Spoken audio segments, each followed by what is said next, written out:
Enw fi di Colin, dwi yma yn Phontio ar gyfer y project synthesis. Enw y project fi di Carnifal ar Adenydd, neu Carnival of Flight.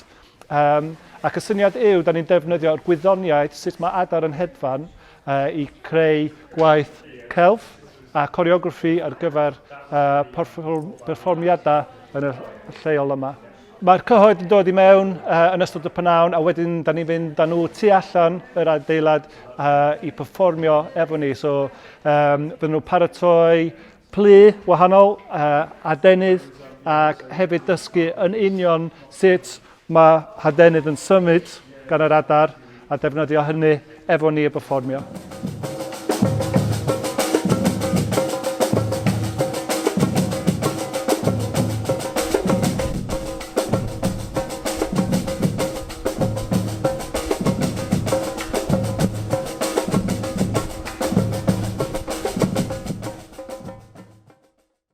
Frayed edge here, and what I like about this image is that you've got in here needle shapes, and what using the equipment which tells us which elements are which is we've got a sodium chloride background, but those needles are actually potassium chloride.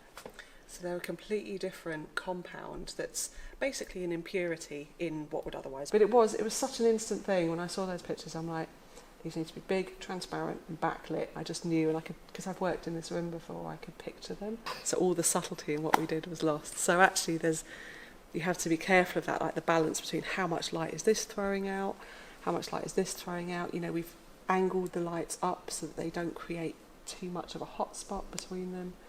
And hopefully, you know, well, what you've seen now is that they're floating in midair and kind of glowing. So it's quite an ethereal effect, but it all takes balancing, like working with the stage text to sort of get the right light level, so not too bright. Good, so.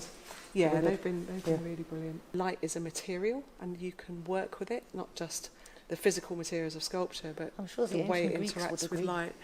Yeah, for sure. And I think also you have to think about, you have a thing and then you have light, and how do those two things interact with each other?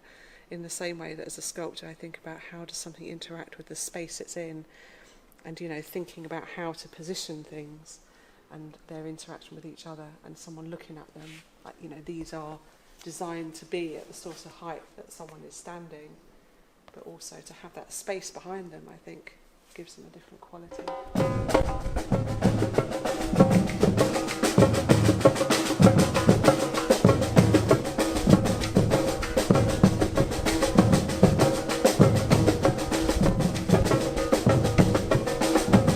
Hi there, my name is Chris Crandall. I'm an avian biomechanist, so I'm a scientist who studies how birds fly. I'm really interested in the internal mechanics of an animal, so the skeletal system, as well as the external mechanics, the feathers, how the wing moves, how that movement creates airflow around the wing, which ultimately produces force and allows the bird to move.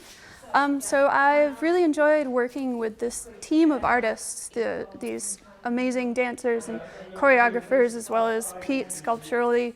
It's been really fun to talk about how birds move and how people move and how there are parallels in our musculoskeletal system. So Pete's made this really cool 4-bar linkage system, which is a bird wing. So we've got a humerus, a radius, and an ulna, and then the wing, and then the muscle input, which allows it to move really, really simply. And it's just been really fascinating working with Pete. Actually came up with this pretty much all on his own, and then just this morning we figured out that it looks a little bit different than a bird because a bird only has one bone here, but he put this here for motion, and so it's the muscle that's actually causing all of this to move.